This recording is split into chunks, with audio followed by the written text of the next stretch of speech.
Radio city கேட்டிருக்கீங்க. Radio சிட்டில வந்தாச்சு. Good morning. ஒவ்வொரு சாரோட ஜர்னி, அவங்க கரியர் எப்படி இண்டஸ்ட்ரிக்குள்ள வந்தாங்க, என்னெல்லாம் இப்ப பண்ணிட்டு இருக்காங்க, அவங்க சைல்ட்ஹுட் எப்படி இருந்தது, அவங்க ஃபேமிலி எப்படி, அவங்க ஃப்ரெண்ட்ஸ் எப்படி, ஸ்கூல் போகும்போது என்னெல்லாம் வாழ்த்தனம் பண்ணிருக்காங்க, ஸ்கூலையும் தாண்டி வீட்டுல என்னெல்லாம் வாழ்த்தனம் பண்ணிருக்காங்க, இந்த மாதிரி பல விஷயங்கள் கேட்டு தெரிஞ்சுப்போம். விக்கிபீடியா எப்படிங்கறதையும் தாண்டி நம்மளுக்கு பிடிச்ச ஸ்டார் எப்படிலாம் பேசுவாங்க, எப்படிலாம் சிரிப்பாங்க, என்னெல்லாம் சொல்லுவாங்க, அவங்க ஃபன்னியா இருப்பாங்களா இல்ல அவங்க கோவப்படுவாங்களா, இப்படிங்கிற விஷயத்தை நம்ம தெரிஞ்சுப்போம். அந்த விதத்துல இன்னைக்கு நம்ம கூட ஸ்டார் எக்ஸ்பிரஸ்ல ஒரு பியூட்டிஃபுல்லான சிங்கர் தான் இருக்காரு. ஜெயம் படத்துல கோடி கோடி மின்னல்கள் அப்படிங்கிற பாடோட இவரோட தமிழ் இண்டஸ்ட்ரியில என்ட்ரி ஆகி நிறைய பாடல்கள் பாடிருக்காரு. இன்னி வரைக்கும் பல படங்கள்ல, ஒவ்வொரு வருஷமும் வெளில வர படங்கள்ல அட்லீஸ்ட் ஒரு 3/4 படங்கள்ல பாடிருப்பாரு கண்டிப்பா. இன்னைக்கு நம்மளோட ஸ்டார் எக்ஸ்பிரஸ்ல விஜய் ஏசுதாஸ் தான் இருக்காரு. மாரி படத்துல ஒரு வில்லனா பார்த்தோம் நம்ம இவரை. அடுத்து படைவேறும் படத்துல ஒரு ஹீரோவாவும் பார்த்தோம். சோ பல விஷயங்கள் பண்ணிட்டு இருக்காரு நம்மளோட ஸ்டார் எக்ஸ்பிரஸ்ல. விஜய் ஏசுதாஸ் தான் இருக்காரு. அவரோட தான் நிறைய விஷயங்கள் நம்ம இன்னைக்கு ஸ்டார் எக்ஸ்பிரஸ்ல பேச போறோம். அண்ட் நீ மாரி படத்துல ஒரு வில்லனாவும் படைவேறும் படத்துல ஹீரோவாவும் நடிச்சிருக்கீங்க. பொதுவாவே ஒரு சிங்கர் அப்படிங்கிற போதே மக்களுக்கு பல எக்ஸ்பெக்டேஷன்ஸ் இருக்கும். இதுல நீங்க ஒரு ஆக்டர் ஆதீங்க அப்படிங்கும் போது கேட்கவே வேண்டாம். அதுவும் மாரி படத்துல நீங்க வில்லன் அப்படிங்கும் போது மக்களுக்கு வில்லன் அப்படினாலே மைண்ட்ல ஒரு செட்டப் வச்சிருப்பாங்க. சோ மாரி படத்துலயும் சரி படைவேறும் படத்துலயும் சரி நீங்க நடிக்கும் போது யோசிச்சீங்களா மக்களோட எக்ஸ்பெக்டேஷன்ஸ் நம்ம கீப் அப் பண்ணணும் அப்படின்னு? நான் சொன்ன மாதிரி தான், எனக்கு எக்ஸ்பெக்டேஷன்ஸ் இல்ல. மக்கள் என்ன எக்ஸ்பெக்ட் பண்றாங்களோ என்னால ப்ரெடிக்ட் பண்ணவும் முடியாது. சோ அது டைரக்டரோட விஷன். அந்த படத்துல கூட மாறி அவரு நான் என்னோட அந்த ஆட்டிடியூட், அந்த பாடி லாங்குவேஜ் யூஸ் பண்ணி அது அந்த கேரக்டருக்கு செட் ஆகும்னு நினைச்சு என்ன செலக்ட் பண்ணாரு. அதுல ரொம்ப ப்ரிப்பரேஷன் எல்லாம் கிடையாது. இன்ஃபேக்ட் அந்த கேரக்டர் கொஞ்சம் கூட ஒரு எஸ்ஐ கேரக்டர்னால, லோக்கல் எஸ்ஐ, அது கொஞ்சம் கூட ஓல்டரா இருக்கணும்னால நான் அப்படி ரொம்ப ஒர்க் அவுட் எல்லாம் பண்ணி ரொம்ப பாடி எல்லாம் இது பண்ணி அதெல்லாம் தேவையில்லை, நார்மலா தான் இருந்தேன். அண்ட் அப்கோர்ஸ் செகண்ட் ஹாஃப்ல தான் ஆக்சுவலி ஒரு கொஞ்சம் இன்டர்வல் டைம்ல தான் தெரியும் நான் தான் வில்லன் அதுல. சோ அந்த ரிவீலிங் கொஞ்சம் நல்லா இருந்தது. அதான் ஐ திங்க் நிறைய பேருக்கு அது ஒரு சர்ப்ரைஸா இருந்தது. நான் தான் வில்லன் யாரும் எக்ஸ்பெக்ட் பண்ணல. So that was of course all டைரக்டரோட விஷன். Super, very nice. அண்ட் படைவேறும் படத்துல ஒரு ஹீரோவா வேற நடிச்சிருந்தீங்க. இன்னொரு படம் எப்படி நடந்தது? தனா அதோட டைரக்டர் எனக்கு ஓகே கண்மணி கடல் படத்துல இந்த ரெக்கார்டிங் டைம்ல ரஹ்மான் சார் ஸ்டுடியோல அங்கேருந்து பழக்கம். So Dhana was assisting Mani sir in those films. So அது மூலமா டியூரிங் ரெக்கார்டிங் நாங்க மீட் பண்ணதுனால போன் நம்பர் எல்லாம் சேவ் பண்ணி வச்சிருந்தேன். And then almost 6-7 months after Maari ரிலீஸ்க்கு அப்புறம் ஒரு February டைம்ல தான் எனக்கு போன் வந்தது. அதுல அப்படியே இருந்தது தனா மணி சார் அசிஸ்டன்ட்னு. அண்ட் சோ அப்படி பேசினோம், மீட் பண்ணோம், கதை சொன்னாரு, நான் தான் லீட்னு சொன்னாரு. சோ எனக்கு கொஞ்சம் ஆச்சரியமா இருந்தது. இந்த மாதிரி வில்லேஜ் சப்ஜெக்ட்ல இவ்வளோ ராவான ஒரு கேரக்டர் பண்ணோம்னா கொஞ்சம் கஷ்டமான விஷயம். சோ அது நான் பண்ணா கரெக்டா இருக்குமா, அது ஒத்துப்பாங்களா, இந்த மாதிரி எல்லாம் டவுட்ஸ் எனக்கு இருந்தது. அதை கன்வின்ஸ் பண்ணாரு. இல்ல நம்ம நிறைய ஒர்க் பண்ண வேண்டியது இருக்கு, பட் பண்ணலாம், நீங்க ஒரு ஃப்ரெஷ் ஃபேஸா இருப்பீங்க, அதே சமயத்துல உங்களுக்கு நிறைய பேருக்கு நீங்க யாருன்னு தெரியும். That is an advantage. அப்படி சோ அந்த மாதிரி அதை யோசிச்சுதான் என்ன செலக்ட் பண்ணாரு. அண்ட் தென் நாங்க கொஞ்சம் ஒர்க் ஷாப் எல்லாம் பண்ணி to get into the character and அந்த மாதிரி I said okay after ஒரு கன்வின்சிங்கான ஒரு ரிப்ளை எனக்கு கொடுத்ததுனால நான் ஓகே சொன்னேன். பொதுவா ஒரு ஆக்டர் அப்படிங்கிற போது ட்ரீம் ரோல்ஸ் இருக்கும். அந்த ட்ரீம் ரோல்ஸ்லாம் ஒரு சேலஞ்சிங்கான ரோல்ஸா இருக்கும். வில்லனா பண்ணணும், இல்ல ஒரு வில்லேஜ் ஃபிலிம் பண்ணணும். இந்த மாதிரி நீங்க பாத்தீங்கன்னா உங்களுக்கு ரெண்டுமே அமைஞ்சது. முதல் படத்திலே நீங்க ஒரு வில்லனா பண்ணீங்க, ரெண்டாவது படம் படைவீரன்ல ஒரு வில்லேஜ் சப்ஜெக்ட்ல ஹீரோவா பண்ணீங்க. சோ இதுக்கப்புறம் உங்களோட அஜெண்டா என்ன இருக்கு? இல்ல நிறைய நல்ல இன்ட்ரெஸ்டிங்கான கதைகள் எல்லாம் கேட்டிருக்கேன் அண்ட் கேட்டுட்டு இருக்கேன். பட் என்ன அமையும் எப்படி வரும் எல்லாம் நாம சொல்ல முடியாது. சோ இப்போ எனக்கு ஒரு ப்ரொடியூசர் நான் ஒரு ஆக்டரா பாத்தீங்கன்னா ஒரு பேங்கபிள் ஸ்டார் இல்ல ஒரு பேங்கபிள் ஆக்டர்னு இப்போ யாரும் சொல்ல முடியாது. சோ அதனால புது டைரக்டர்ஸ் எனக்கு நரேட் பண்ணி இருக்கிற கதையெல்லாம் எல்லாரும் ப்ரொடியூசர்ஸ் இல்லாம அவங்க கஷ்டப்படுறாங்க.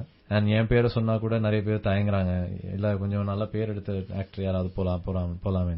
ஒரு சிங்கரா எனக்கு வேல்யூ இருக்கலாம், பட் ஆனா இந்த மாதிரி ஒரு இதுல நான் நியூ கமரா தான் இருக்கேன். சோ இந்த படத்துக்கு அப்புறம் தான் அவங்களுக்கும் எல்லாம் ஏதாவது கொஞ்சம் ஒரு ஸ்ட்ராங்கா ஒரு டைரக்டர் கிட்ட இல்ல ப்ரொடியூசர் கிட்ட போய் சொல்ல முடியும். இல்ல இந்த படத்துல பழைய வீரன் இப்ப படம் வந்தது, அந்த படத்துல at least they have a little bit of a thing. So இந்த படத்துக்கு அப்புறம் தான், இந்த படம் வந்த பிறகுதான் தெரியும் என்ன அவங்களோட சிச்சுவேஷன்ஸ் எல்லாம் என்னன்னு. and that's a realistic factor of the industry. இல்லையா, நிறைய பேரும் நிறைய படம் பண்ணி இருக்கிற ஹீரோட படங்கள் கூட நிறைய ஸ்டாப் ஆகுது, நடக்கல, டிலே ஆகுது, ரிலீஸ் ஆகிறது கஷ்டப்படுறது, தியேட்டர் கிடைக்கிறது, இதெல்லாமே facts that we all know. So என்ன அடுத்த என்னென்னலாம் பிளான் எல்லாம் போடல. நான் பிளான் பண்ற டைப்பே கிடையாது அண்ட் எக்ஸ்பெக்ட் பண்ற டைப்பும் கிடையாது. So just when it's supposed to happen, it will happen. And Padaiveeran படத்துல திடீர்னு பார்த்து தனுஷ் என்ட்ரி கொடுத்திருக்காரு பாட்டுல. இந்த பாட்டை பாடனோட முதல்ல டிசைட் பண்ணதா இல்ல எப்படி நடந்தது? ஏன்னா அவருக்கு படம் காட்டணும், நம்ம முண்டபார் ப்ரொடக்ஷன்ஸ் அவங்களோட இதுல பிரைவேட் தியேட்டர்ல படம் காட்டணும். அண்ட் தனா வந்து வரல அந்த டைம்ல. அப்ப தானே வந்து சரி நீங்க இருக்கீங்க, சோ நான் பாத்துக்கிறேன்,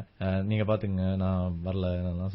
படம் ஐ திங்க் ஃபர்ஸ்ட் ஒரு 10 மினிட்ஸ்ல வந்து ஃபர்ஸ்ட் ஃபியூ மினிட்ஸ்ல வந்து ஐயோ என்ன நடக்க போகுது இப்ப, நான் எல்லாம் உட்காந்து சிரிக்கலாம், நல்லா உட்காந்து பேசிட்டு இருந்தாரு தனுஷ் சார். பட் பாலாஜி மோகன் சார் இருந்தாரு, தனுஷ், ஐஸ்வர்யா அண்ட் ரிஷி விஐபியில பிரதர் நடிச்ச நாங்கெல்லாம் கொஞ்சம் க்ளோஸ் ஃப்ரெண்ட்ஸ்னால நாங்கெல்லாம் ஒன்னாதான் உட்காந்து பார்த்தோம். அண்ட் அவங்க ஒரு ஃபர்ஸ்ட் 15 மினிட்ஸ்க்கு அப்புறம் விஜு பரவாயில்லையே நல்லாதான் இருக்கு இந்த மாதிரி ரியாக்ஷன் தான். அப்ப எனக்கு ஒரு மாதிரியா இருந்தது. பட் ஃபர்ஸ்ட் ஹாஃபுக்கு அப்புறம் தனா இருக்காரான்னு கேட்டாரு. தென் தனா வந்துட்டாரு. படம் முடிஞ்சு அவங்க உள்ள போய் நான் சரி டைரக்டர் கூட பேசுறேன், நீங்க எல்லாம் அந்த பக்கம் போவாங்கன்னு அவர் ஆபீஸ் கொண்டு போயிட்டு கொஞ்ச நேரம் பேசினாங்களாம். அண்ட் படத்தை பத்தி கொஞ்சம் டீட்டெயிலா நல்லா பேசி அங்க இந்த ஒரு இடத்துல நான் பாட்டில் இப்படி கொண்டு வந்து என் அப்பா ரூம்ல இருந்து ஒரு பாட்டில் திருடி என் ஃப்ரெண்ட்ஸுக்காக பாட்டில் திருடி கொண்டு வந்து காட்டுறேன். அந்த காட்டுற சீன்ல வந்து ஜஸ்ட் அப்படியே கட் பண்ணி நேரா மார்னிங் எந்திரிக்கிறாங்க, அவ்வளவுதான். பட் அந்த ஒரு இடத்துல ஒரு சாங் வந்தா நல்லா இருக்கும்னு போட்டுதான் இந்த ஒரு சாங் கம்போஸ் பண்ணி கார்த்திக் ராஜா சார் கம்போஸ் பண்ணி, அப்புறம் நீங்க பாட்டு பண்ணிட்டு பாருங்க, அது எனக்கு சூடா இருந்தா வேணா நான் பாடுறேன் அந்த மாதிரி என்னமோ சொல்லியிருக்காரு. சோ அதை டைரக்டர் சார் பிடிச்சு எனக்கு சொல்லி நான் இப்படி நீங்களே பாடினா நல்லா இருக்கும்னு கேக்குறாங்க, பாடுவீங்களான்னு நானும் கொஞ்சம் கேட்டு and then he said சரி பாட்டு அனுப்புங்க. பாட்டு கேட்டாரு, ஓகே நல்லா இருக்கு பண்ணலாம் அப்படி. அண்ட் இவ்வளவு பிஸியான ஒரு ஸ்கெடியூல், அது ஒரு பக்கம் நடிக்கிறீங்க, ஒரு பக்கம் பாட்டு பாடிட்டு இருக்கீங்க, இன்னொரு பக்கம் டூரிங் பண்ணிட்டு இருக்கீங்க, இன்னொரு பக்கம் அப்பப்ப இந்த கிரிக்கெட் லீக்ல விளையாடுறீங்க. எப்படி வந்து ரிலாக்ஸ் பண்றீங்க இந்த ஒரு பிஸி ஸ்கெடியூல்ல? அப்படியே வந்து தலையில இருந்து அப்படியே ஸ்மோக் வருங்க சில டைம்ல. மேனேஜ் பண்றது வந்து ஜஸ்ட் ஆனா இட் இஸ் டிஃபிகல்ட். நிறைய விஷயங்கள் ஸ்கெடியூலிங் நிறைய வந்து ஃபிளைட் ஏறும்போது ஒரு கொஞ்ச நேரம் நான் தனியா இருப்பேன்.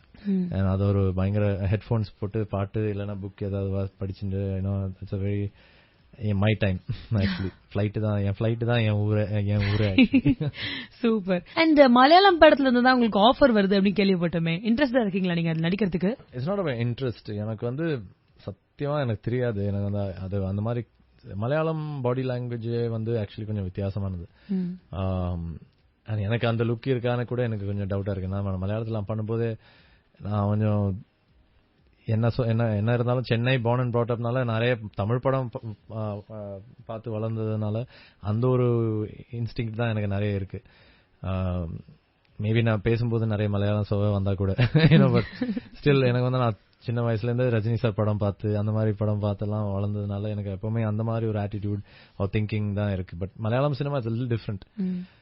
ஆனா ட்ரை பண்ணலாம், ஏதாவது நல்லதா அந்த மாதிரி ஏதாவது வந்தா ட்ரை பண்ணலாம், நோ டவுட். பட் ஒரு படத்துல வந்து சும்மா ஒரு கெஸ்ட் ஒரு சிங்கரா ஒரு கெஸ்ட் அப்பியரன்ஸ் பண்ணேன். நானா இல்ல, பட் ஒரு வேற கேரக்டரா, பட் ஒரு சிங்கரா. அது ஜஸ்ட் ஒரு கேமியோ அப்பியரன்ஸ் மாதிரி தான் இருந்தது. பட் அது டிடன்ட் ஒர்க் அவுட், அப்படி அவ்வளவு நல்லா ஒர்க் அவுட் ஆகல. பட் ஆனா இது வந்து எனக்கு வந்து மாறி அந்த மாதிரி ஒரு செட்டிங் வந்து it work out nicely. So எனக்கு இங்க இப்போ ஒரு கம்ஃபர்டபுளா இருக்கு, இப்போ தைரியமா இருக்கு கொஞ்சம் பண்றது. இப்போ வந்து நம்ம பார்த்தோம்னா ஒரு ட்ரெண்டே ஃபார்ம் ஆயிருச்சு அப்படின்னு சொல்லலாம். மியூசிக் டைரக்டர்ஸ் எல்லாம் வந்து பாட ஆரம்பிச்சிட்டாங்க, டைரக்டர்ஸ் எல்லாம் வந்து பாட ஆரம்பிச்சிட்டாங்க, ஹீரோயின்ஸ் எல்லாம் பாட ஆரம்பிச்சிட்டாங்க. இந்த ஒரு ட்ரெண்ட் நீங்க எப்படி பாக்குறீங்க? யார் வேணாலும் என்ன வேணாலும் பண்ணலாங்க. That's what's called freedom of speech or freedom of expression rather, not speech but expression. See, நம்ம criticize பண்ணலாம், பட் ஆனா தடுக்க முடியாதுல்ல. யார் வேணாலும் நடிக்கலாம், and that is not to insult anybody also. யார் வேணாலும் பாடலாம், அது கூட it's not to insult the legends that have அவ்வளோ கஷ்டப்பட்டு சாக்ரிஃபைஸ் பண்ணி அப்பா வந்து இல்ல எவ்வளவு சிங்கர்ஸ் பாத்தீங்கன்னா சித்ராக்கா, சுஜாதாக்கா, இந்த மாதிரி நிறைய அவங்க எவ்வளவு சாக்ரிஃபைஸ் பண்ணி வாய்ஸ் எல்லாம் கிளியரா வச்சுக்கிறதுக்கு வந்து நிறைய விஷயங்கள் பண்றாங்க. அதெல்லாம் இல்லாமலே சும்மா ஏதோ வந்து பாடுறவங்களும் இருக்காங்க. But they all have talent. Talent இருக்கிறவங்க தான் நிக்க முடியும். இதெல்லாம் யார் வேணாலும் ட்ரை பண்ணலாம், இதுல வர்றதுக்கு. டேலண்ட் இருக்கிறவங்க தான் நிக்க முடியும். அண்ட் ஒரு ஒன் ஆஃப் ஹிட் வந்து பண்ணிட்டு அப்புறம் ஒரு 10 வருஷம் இல்ல ஒரு 20 வருஷத்துக்கு காணாம போற நிறைய பேர் இருக்காங்க. இப்போ ஒரு சிங்கரா சொன்னீங்கன்னா 18 வருஷமா நான் இண்டஸ்ட்ரியில இருக்கேன். மேபி ஒரு abundant of songs தமிழ்ல இப்ப தமிழ் எடுத்தீங்கன்னா ஒரு abundant of songs பாடலன்னா கூட பாடுற ஆல்மோஸ்ட் எவ்ரி அதர் சாங் வந்து கொஞ்சம் ஹிட்டா வந்திருக்கு. அண்ட் அதனால somehow சஸ்டெயின் பண்ணிட்டு போயிட்டே இருக்கேன். மலையாளத்துல பாத்தீங்கன்னா இன்னும் கொஞ்சம் ஜாஸ்தி கண்டினியூஸா ஹிட்ஸ் எல்லாம் மலையாள இருந்து பாத்தீங்கன்னா இல்ல அதுக்கு முன்னாடில இருந்து பாத்தீங்கன்னா கொஞ்சம் நிறைய ஹிட்ஸ் இருக்கு. இதெல்லாம் இந்த கிராஃப் எல்லாம் எப்ப போகும் எப்ப வரும்னு நம்ம கண்ட்ரோலே இல்ல. சோ இந்த மாதிரி ஆக்டிங்ல வர்றது கூட அதே மாதிரி தான். எனக்கு நான் பண்றது ஆக்சுவலி என்னோட என்ஜாய்மெண்ட்டுக்காக பண்றேன் அண்ட் என்னோட எக்ஸ்பீரியன்ஸுக்காக பண்றேன். என்னோட ஃபுல்ஃபில்மெண்ட் ஒரு ட்ரீம், மேபி சின்ன வயசுல பார்த்த ஒரு ட்ரீம், நான் ஒரு படத்துல நடிப்பேன் இல்ல ஒரு ஸ்டேஜ்ல நிறைய பேருக்கு பாடுவேன். இந்த மாதிரி ட்ரீம் பண்ணது ஃபுல்ஃபில் ஆறது சந்தோஷமா ஃபுல்ஃபில் பண்ணிட்டு போயிட்டே இருக்கேன். அண்ட் கடைசியா விஜய் சுதாஸ் மியூசிக் டைரக்ட் பண்ணுவாரா? அது கூட இந்த பைப்லைன் நிறைய நாளா இருந்திருக்கு. பட் ஆனா அது அப்படி சாலிடா ஒன்னும் நடக்கல இன்னும். நிறைய ஒரு ரெண்டு மூணு படத்துக்கு ஆக்சுவலி வந்து கம்போசிங் எல்லாம் ஸ்டார்ட் பண்ணி அப்புறம் அது நடக்காம போயிருந்திருக்கு. But that's not meant to be. அப்படியே நான் அடுத்த இதுக்கு போயிட்டே இருப்பேன். It's not gonna put me down or say அது ஒர்க் அவுட் ஆகுது, ரொம்ப கஷ்டமா போச்சு என் வாழ்க்கையில வந்து நான் எப்போதான் ஒரு மியூசிக் டைரக்டர் ஆகும் அப்படியெல்லாம் கிடையாது. It's all part of the experience. So learning. Super, thank you so much. இன்னைக்கு எங்களுக்கு நிறைய விஷயங்கள் சொல்லிருக்கீங்க. நீங்க அடுத்த மியூசிக் டைரக்ட் பண்ணுவீங்க அப்படின்னு நாங்க எல்லாருமே எதிர்பார்க்கிறோம். Thank you so much for this interview. Radio city Tamil, எங்கேயும் எப்பொழுதும்.